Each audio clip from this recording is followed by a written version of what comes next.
नमस्कार दोस्तों।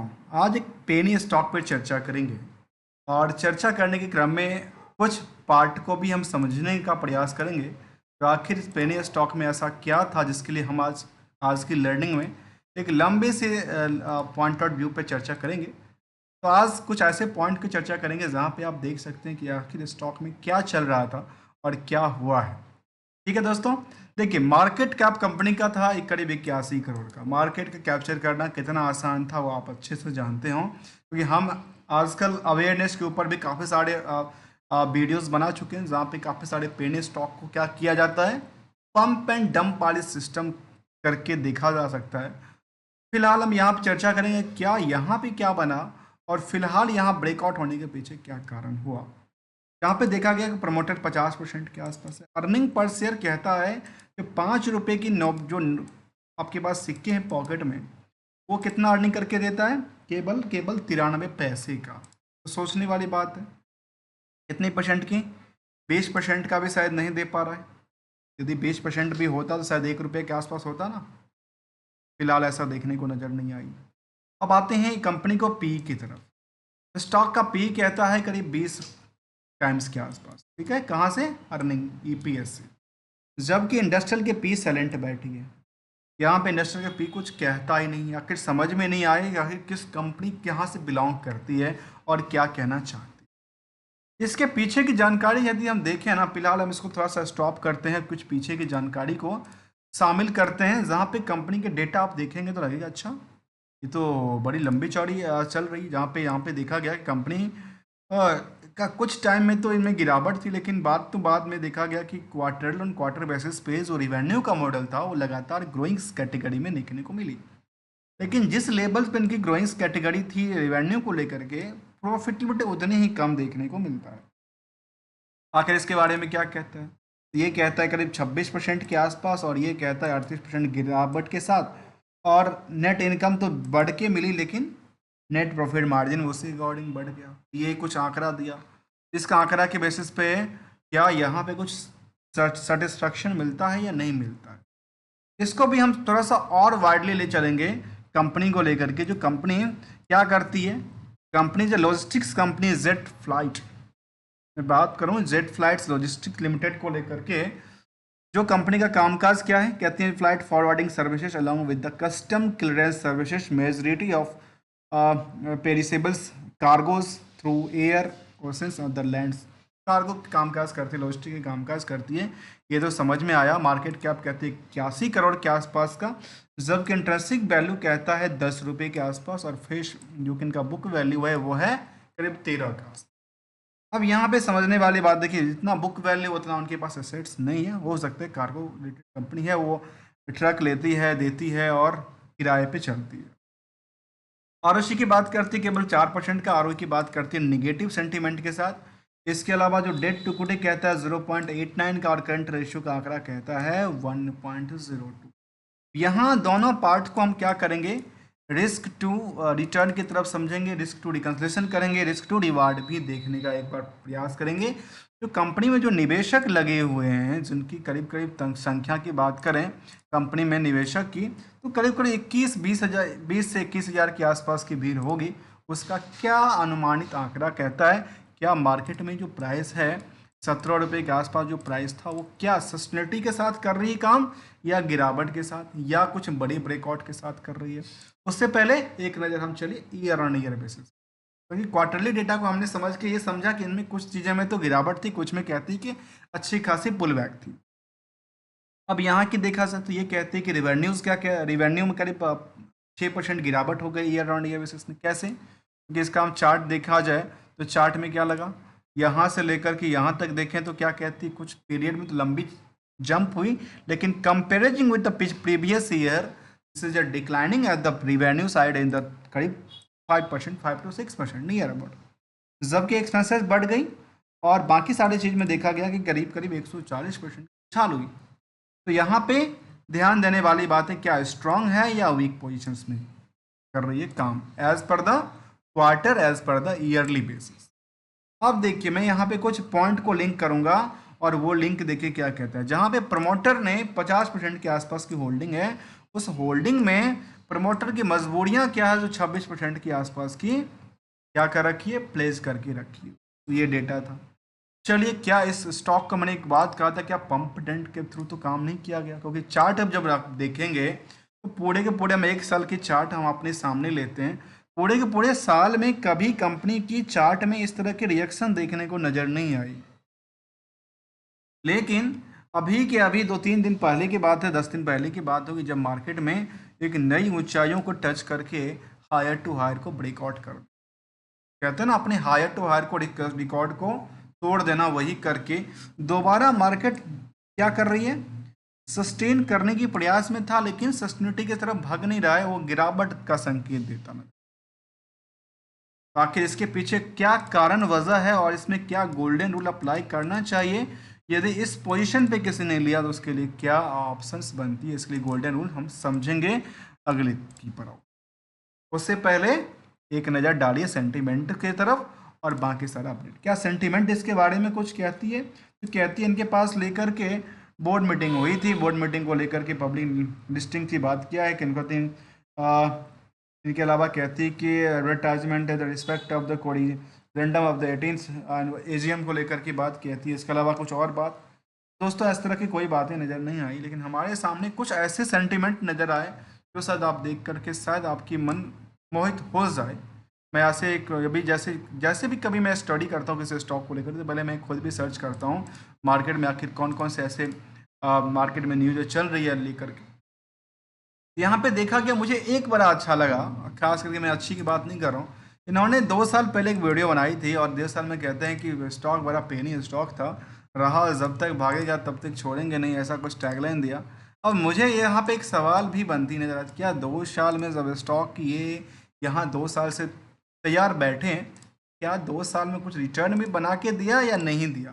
तो चलिए, हमारे सामने 3 साल की चार्ट खुल गई और 3 साल की चार्ट में हमारे सामने आंकड़ा ये आया, जो कंपनी की जो पिछले 3 साल की डेटा है उसमें खास करके 2 साल के बीच में तो काफ़ी इसमें इंक्रीज हुआ था, खास करके हायर टू हायर को तोड़ा था, बहुत हायर पहुंचा था। उसके बाद मार्केट ने लगातार इसको गिरावट के दौरान में सिलसिला लगातार बॉटम को टच करके नहीं है, मतलब ज़मीनी हकीकत तक यहाँ पे लेके आई। उसके बाद मार्केट में अब यहाँ पे पूरे के पूरे साल दर साल हम देखें तो केवल और केवल हमारे पास इस तरह के वॉल्यूम केवल एक ही और 2 बार दिखता है, जबकि ये इस तरह के वॉल्यूम हमारे पास 2 बार दिखता है, जहाँ पे वर्ल्ड ट्रेड का क्या हुआ होगा, आशंका किया गया होगा। चलिए, उसको भी थोड़ा पॉइंटर समझने की प्रयास करते हैं। जहां कंपनी के बारे में हम क्वार्टरली रिजल्ट में ट्रेंडिंग की बात कर रहे थे, उस ट्रेंडिंग में देखा गया कंपनी केवल और केवल वाई में तो अच्छी खासी जंप थी, लेकिन क्या उन्होंने अपने पिछले पीरियड से भी जंप करती नजर आई या नहीं करती?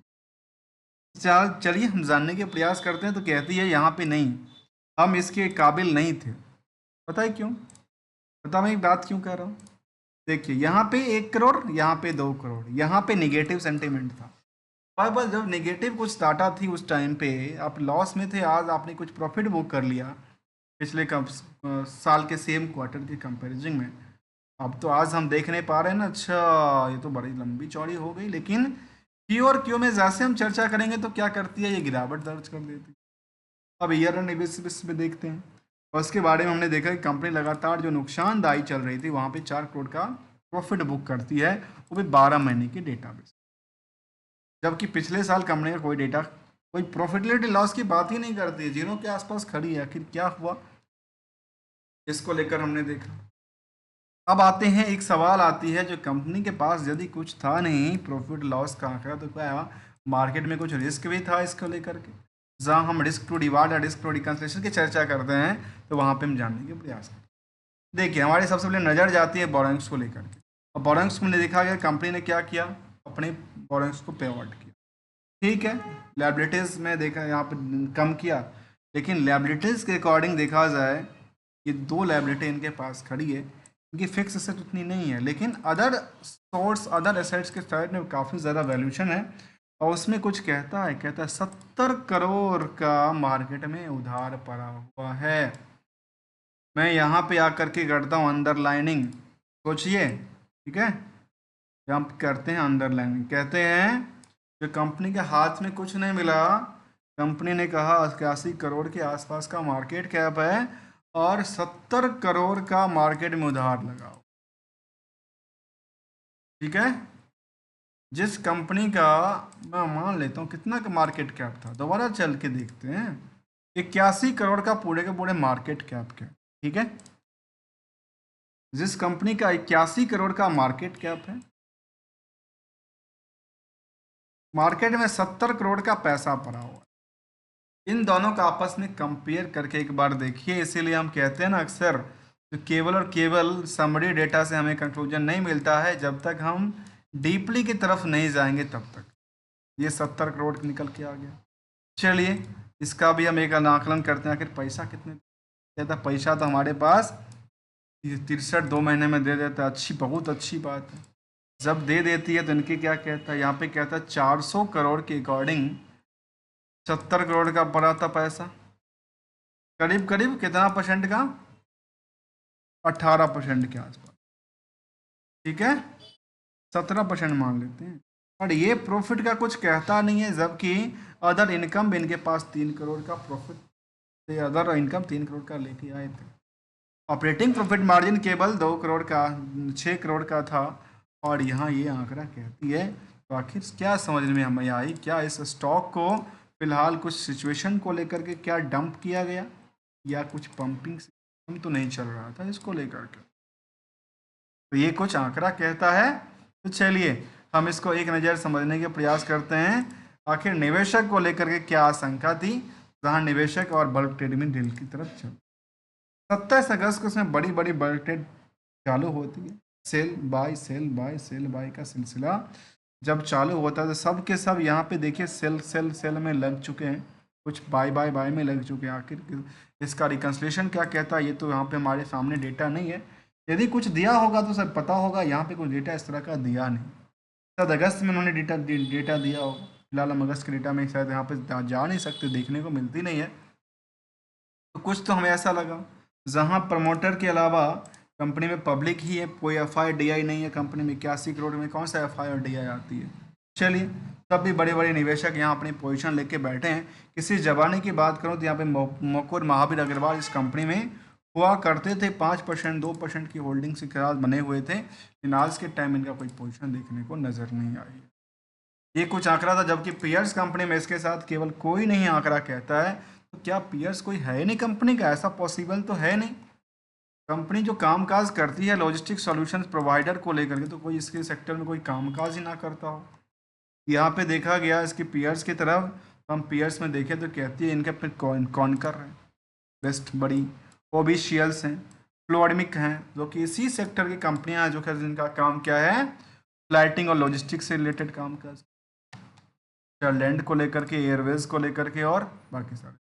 जब वेबसाइट्स पर जब विजिट करते हैं तो पता चलता है कि इस कंपनी इंटरनेशनली बिजनेस भी करती है। जब इतना सारा काम काज करती है तो इनके पास फिर इतना पैसा फंसा क्यों था, और पैसा था तो फिर इसका पास कहते हैं। तो इसमें ऐसा हुआ क्या, जो चार्ट में इस तरह के आंकड़ा कहती है, जब पूरे के पूरे साल दर साल चार्ट लगातार सो रही थी, तो यहाँ पे आकर के क्या हुआ, जबकि यहाँ पे हम ट्रेंडिंग की बात करें तो इसको लेकर के तो इसमें लगातार भी जंप नहीं देखने को मिला, क्योंकि पहले भी कंपनी 100 करोड़ का आंकड़ा को टच किया था, अब 150 करोड़ का आंकड़ा टच करती है। और ईयर ऑन ईयर बेसिस में हमें समझ में ये आई, जो सेल्स को लेकर के पार्ट ये कहती है कि 3% 5% के आसपास सेल्स बढ़ती है। तो प्रॉफिट का आंकड़ा कुछ नहीं था, केवल 12 महीने में आंकड़ा अच्छा था, जबकि स्टॉक प्राइस सीजर पहले कुछ नहीं था, अब जा करके 84% का डेवलप किया, और ये अभी भी कुछ आंकड़ा इनको बैकएंड सपोर्ट नहीं देता है। ये कुछ आंकड़ा था। अब आते हैं गोल्डन रूल की तरफ समझने के लिए, आखिर गोल्डन रूल्स के बारे में क्या कहती है, और आखिर निवेशकों को उन्होंने दिया क्या। देखिए दोस्तों, निवेशकों को दिया क्या, तो पिछले 5 साल में 21% का गिरावट दिया है, और पिछले 1 साल में 76% की ऊंचाई यहाँ पे पहुँचाया है। जबकि आप देखेंगे पूरे के पूरे मार्केट में सेम प्राइस रेंज के आसपास ट्रेड करती नजर आई। बाद में एक ही बार में ऐसा कौन सी चीज़ है जहाँ पे हम गोल्डन रूल की चर्चा करेंगे, क्या कहते हैं, जहाँ 6 महीने की चार्ट भी लगातार ग्रोइंग कैटेगरी के अंदर आती है। तो चलिए आते हैं गोल्डन रूल को आंकड़ा कर। अब सवाल आता है कि जिन लोगों ने यहाँ पे लिया या कहीं पे लिया, या आपने कहीं भी लिया, कैसे भी लिया, नहीं लिया, लेकिन खुद के लिए इसमें रिस्क कितना बनता है। सबसे पहले किसी भी कंपनीज को लेकर के एक फंडामेंटल से लेकर के टेक्निकल पॉइंट तक की कुछ एस्पेक्ट को समझना चाहिए। टेक्निकल ट्रेंड की बात कर रहा हूँ, एनालिसिस की बात नहीं कर रहा हूँ। इसके अलावा देखा जाए तो कंपनी में जो गोल्डन रूल कहता है, तो इसमें एक रिस्क फैक्टर को फिक्स करना चाहिए और एक ग्रोथ फैक्टर को फिक्स करना। यदि near about the grow factor के आसपास जाती है, रिस्क तो आप ज़्यादा ले सकते हैं, थोड़ा सा 2-4-5% एक्स्ट्रा बढ़ सकते हैं, लेकिन रिस्क की नियर अबाउट पहुंचती है तो वहां से आपको प्रॉफिट बुक करना बड़ा इंपॉर्टेंट है। प्रॉफिट बुक करके यदि अच्छी लग रही है तो दोबारा मार्केट में पोजीशन बनाया जा सकता है, और जब जाता है तो फिर ऐसा बनाया जा सकता है। इसीलिए कहते हैं जो हायर टू हायर पे सेल आउट करना चाहिए और लोअर टू लोअर को क्या करना चाहिए, खरीदना चाहिए। और ये मैं खरीदने और बेचने की आपको सलाह नहीं दे रहा हूँ, क्योंकि मैं कोई ट्रेडर्स नहीं हूँ दोस्तों, ना कोई एडवाइजर्स हूँ, ओनली एज ए मार्केट में लर्नर हूँ। और हमारी लर्निंग्स पॉइंट ऑफ व्यू से यदि हमारे वीडियोज़ आपको अच्छी लग रही हो तो आप चैनल को सब्सक्राइब कर सकते हैं और ज्वाइन भी कर सकते हैं for the better learning awareness और एजुकेशन पर्पज़ के लिए। फिर हम मिलेंगे कुछ नए एस्पेक्ट के साथ, न्यू कंपनीज के साथ, नई स्ट्रेटजी के साथ। अब सवाल आता है, क्या यहाँ पे स्टॉक की जो 17 रुपये की गया था प्राइस, क्या 24 पे जाएगा? 24 की प्राइस कब की थी? बहुत पुरानी प्राइस थी। क्या 24 का प्राइस कब का था? रिसेंटली की प्राइस थी ना। क्या जाएगा? ऑब्वियसली जा सकता है, यदि पंप डंप किया था तो ऑब्वियसली जाएगा, अदरवाइज मार्केट में फिर इसी रेंज पे आकर के अटक सकती है, क्योंकि उतनी बड़ी इनमें पूरे के पूरे साल दर में साल हमें देखने को नज़र नहीं आई। जहाँ हमने एनालिसिस पार्ट में देखा कि इनके पास क्या था, लो इंटरेस्ट कवरेज की बात करते हैं, अदर जो कि कंटिनेंट लाइबिलिटीज़ की बात करते हैं अदर, और प्रमोटर की प्लेजिंग डिमेरिट की बात कर दी। और इतना ही नहीं, इनके पास डेटर्स डे में जो टाइम फ्रेम था वो भी लगातार इंक्रीज करती हुई नज़र आई है। तो ये इसका कुछ आंकड़ा था। मिलते हैं कुछ नए वीडियो के साथ, नए स्टडी के साथ, नए कंसेप्ट के साथ। तब तक के लिए thank you so much for joining here दोस्तों।